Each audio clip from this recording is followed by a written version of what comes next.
DP ரோட்டில் இருக்கிறோம் ஆர்எஸ்புரத்தில். இப்போ ரீசெண்டாக ஒரு ஆர்டிக்கல் பார்த்தோம். நம்ம கோயம்புத்தூர் குனிமுத்தூர் ஏரியாவில் வந்துட்டு ஒரு 6 பவுன் செயின் அவங்க ஒருத்தங்க மிஸ் பண்ணிட்டாங்க. அவங்க ரொம்ப ஒரு கவலையோட வந்து நம்ம கார்ப்பரேஷன் ஸ்டாஃபுக்கிட்ட வந்து அப்ரோச் பண்ணுறப்போ அவங்க சாப்பிட கூட இல்லாமல் ஒரு சாயங்காலம் வரைக்கும் ஈவினிங் நைட்டு வரைக்குமே வந்து அவங்க கிட்டத்தட்ட 1 டன் குப்பையில் 6 பேர் சேர்ந்து வந்து அவங்க தேடி கண்டுபிடிச்சி கொடுத்துருக்குறாங்க. உண்மையுமே இது வந்துட்டு யாருக்கு வந்துட்டு நல்லா இருக்குமோ இல்லையோ, பட் அந்த நகையை தொலைச்சவங்களுக்கு வந்துட்டு ஒரு பெரிய ஒரு சர்ப்ரைஸாக இருந்திருக்கும். அதை விட என்னென்னா அந்த நேரத்தில் வந்து அவங்க சாப்பிட கூட இல்லாமல் அவங்க சுயநலத்தை கூட பார்க்காம அதை வந்து அவங்க கண்டுபிடிச்சி கொடுத்துருக்குறாங்க. ஸோ ப்ளூ ஸ்டோன் சார்பாக எங்கள் டீமோடைய சார்பாக அவங்களை இன்றைக்கி கூப்பிட்டு எங்கள் ஸ்டோரில் வச்சு கௌரவிச்சதுக்கு எங்களுக்கு ரொம்ப பெருமையாக இருக்குது, எங்களுக்கு ரொம்ப சந்தோஷமாக இருக்குது. ஸோ வந்துக்கிட்ட அவங்களுக்கும் ரொம்ப நன்றி. நான் வார்டு 93 தெற்கு மண்டலத்துக்கு உட்பட்டதில் நிரந்தர சூப்பர்வைசராக இங்கே வந்து பணியாற்றிட்டு இருக்கிறேங்க. நம்ம கீழே ஒர்க் பண்ணுறவங்க வந்து தூய்மை பணியாளர்கள் வந்துட்டு இந்த மாதிரி டோர் டு டோர் வந்து செக்ரிகேஷன் பண்ண அந்த மக்கும் குப்பை மக்காத குப்பை வீடு வீடாக பிரித்து வாங்கிட்டு அந்த பணியில் ஈடுபட்டு இருப்பாங்க.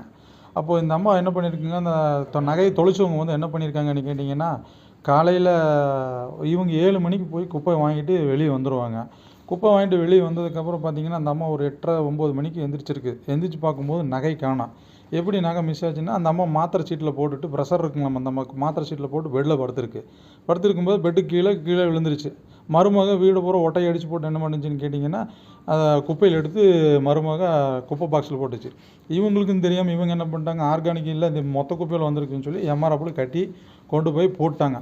போட்டோன்னே அந்த அம்மா ஒரு 9:30 10 மணிக்கு எழுந்திரிச்சு நகைக்கான கத்திச்சு சத்தம் போட்டிருக்கு. இவங்க அந்த ஏரியா விட்டு வேறு ஏரியாவுக்கு போயிட்டாங்க. போன பிற்பாடு என்னாச்சுன்னு கேட்டிங்கன்னா, சரி குப்பையில் தானே போட்டிருக்கோம், குப்பை வண்டிக்காரங்க இருக்கான இவங்க ஓம் சக்தி நகர் விசாலா ஸ்ட்ரீட்டுங்கிற ஏரியாவுக்குள்ளதே இவங்க இருக்கிறாங்க. அப்போ உடனே இவங்க என்ன பண்ணிக்கோங்க, சம்மந்தப்பட்ட 98வது வார்டு உதயகுமார் சார் மாமன்ற உறுப்பினருக்கு வந்து தகவல் சொல்லியிருக்கிறாங்க. அவங்க ரிலேட்டிவ் ஒரு சொந்தக்காரங்க மூலிமா சொல்லியிருக்கிறாங்க. அவங்க வந்து என்ன பண்ணிட்டாங்க, உடனே சம்மந்தப்பட்ட வேற ஒரு சூப்பர்வைசர் ஜெய்சீலன்னு சொல்லி ஒருத்தர் இருக்கிறாரு. அவர் மூலிமா என்னை தொடர்பு கொண்டு, சார் இந்த மாதிரி வந்துட்டு 93 நீங்கள் தான் நாங்கள் சூப்பர்வைசரே, இந்த மாதிரி ஒரு தகவல் ஒன்று நடந்திருக்கு, ஒரு சம்பவம் நடந்திருக்கு, செயின் ஒன்று காணாமல் போயிடுச்சு, கண்டுபிடிச்சி கொடுங்கன்னு சொல்லி என்கிட்ட சொன்னாங்க.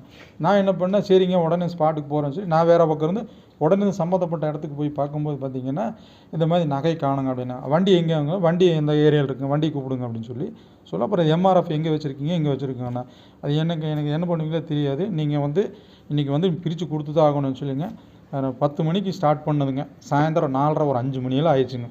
அவங்க சாப்பிட கூட இல்லைங்க, நான் பக்கத்தடியே இருந்தேன், சம்மந்தப்பட்டவங்க கூடவே இருந்தாங்க. நாங்கள் பிரிக்கிற வரைக்கும் இன்ச்சு பை இன்ச்சாக ஒரு பட்டன் விடாமல் ஒரு புன்னிசு விடாமல் அந்த 1 டன் குப்பையில் வந்து நாங்கள் கலைக்கிறோம். அவங்க எங்கள் கூடவே இருந்து பார்த்தாங்க. இருந்து பார்த்துட்டு அந்த நகையை எடுத்து கொடுத்தோன்னா அவங்க பட்ட சந்தோஷம் பயங்கரமாக இருந்தது. அது சொன்னாங்க, இது எல்லாமே எங்கள் ஆணையாளருக்கு தான். ஏன்னா அவர் கொடுக்குற மெசேஜ் மக்கும் குப்பை மக்காத குப்பை வந்து நீங்கள் பிரித்து கொடுத்தீங்கன்னா இந்த மாதிரி ஏதாவது ஒரு சம்பவம் நடக்கும்போது எடுத்து கொடுக்குறதுக்கு எங்களுக்கு ஈஸியாக இருக்கும். பொதுமக்கள் கூட நம்ம சொல்லக்கூடிய என்ன கேட்டிங்கன்னா, மக்கும் குப்பை மக்காத குப்பை தயவு செய்து பிரித்து கொடுத்தீங்கன்னா இந்த மாதிரி ஏதாவது ஒரு அசம்பாவிதம் நடக்கும்போது எடுத்து கொடுக்குறதுக்கு எங்களுக்கு உதவிகரமாக இருக்கும். இப்போ எங்களை பாராட்டி வந்து பார்த்திங்கன்னா நிறையா நிறுவனத்துக்காரங்க வந்து பாராட்டாங்க. முக்கியமாக இன்றைக்கி வந்து பார்த்திங்கன்னா ப்ளூ ஸ்டோன் ஆர்எஸ்புரத்தில் இந்த ஆர்எஸ்புரத்தில் ப்ளூ ஸ்டோனுங்கிற கம்பெனிக்காரங்க வந்து இன்றைக்கி பாராட்டி எங்களுக்கெல்லாம் கௌரவப்படுத்தியிருக்கிறாங்க. அதுக்கு அந்த நிறுவனத்துக்கு எங்களை மனமார்ந்த நன்றி. எங்கள் ஆணையாளர் மூலிமா எங்களுக்கு வந்து இந்த நிறுவனத்துக்கு வந்து மனமார்ந்த நன்றியை தெரிவிச்சுக்கிறோங்க. 91வது வார்டில் டெங்கு பணியாளராக ஒர்க் பண்ணிகிட்ருக்குறேங்க. 3 மாதமாக செக்ரிகேஷன் சூப்பர்வைசர் டியூட்டி தான் பார்த்துட்ருக்குறேன். எப்பவுமே டோர் டு டோர் நாங்கள் குப்பை எடுக்க அந்த ஏரியாவுக்கு போவோம், ஆளுகளை கூப்பிட்டு போவோம். 7 மணிக்கு அங்கே வெளியே கொண்டு வந்து குப்பையை வெளியே வச்சுட்டாங்க.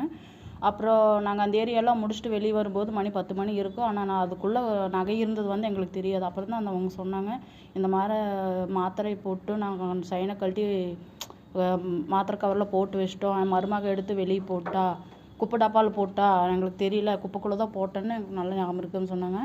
அப்புறம் அது 6 பவுன் நகை இருக்கும், எங்களுக்கு தேடி கொடுங்க அப்படின்னு சொல்லும்போது சாயங்காலம் வரைக்கும் நாங்கள் தேடி கொடுத்து சாப்பிடாம தேடி கொடுத்து நகை ஒரு 5 மணிக்கு தான் கிடச்சதுங்க. அவங்க கையில் கொடுத்தோம்.